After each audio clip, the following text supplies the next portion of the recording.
ಕಾಂಗ್ರೆಸ್ ಅಧ್ಯಕ್ಷರು 70 ಸ್ಪೀಕರ್ ಅವರ ಅಧ್ಯಕ್ಷತೆಯಲ್ಲಿ ನಾವು ಮಾಡಿದ್ವಿ. ಮತ್ತೆ ಇನ್ ಯಾವ ದಾಖಲೆ ನಾನು ಅವ್ರಿಗೆ ಉತ್ತರ ಕೊಡ್ಲಿ? ಯಾಕೆ ಹಾಕಿದ್ದಾರೆ? ನಾನೊಬ್ಬ ಕಾಂಗ್ರೆಸ್ ಗಿರಿ. ಈಗ ನಮ್ಮ MLA ಅವ್ರು ಬರೋ ಸಂಬಳದ ಕೊಡ್ತಾ ಇದ್ದಾರೆ. ಇವ್ರಿಗೆಲ್ಲ ನಾನು ಇವತ್ತು ಮಹಾತ್ಮ ಗಾಂಧೀಜಿಯವರು ಮುಖ್ಯಮಂತ್ರಿಗಳೇ ಈ ದೇಶದ ಸ್ವಾತಂತ್ರ್ಯಕ್ಕೋಸ್ಕರ ಅಧ್ಯಕ್ಷ ಸ್ಥಾನವನ್ನು ವಹಿಸಿ ಸ್ವಾತಂತ್ರ್ಯ ಬಂದು ಅವರ ಮಾರ್ಗದರ್ಶನದಲ್ಲಿ ಇವತ್ತು ನಡೀತು.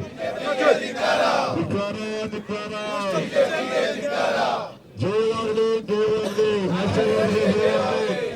ಜಯವಾಗಲಿ ಜಯವಾಗಲಿ ಜಯವಾಗಲಿ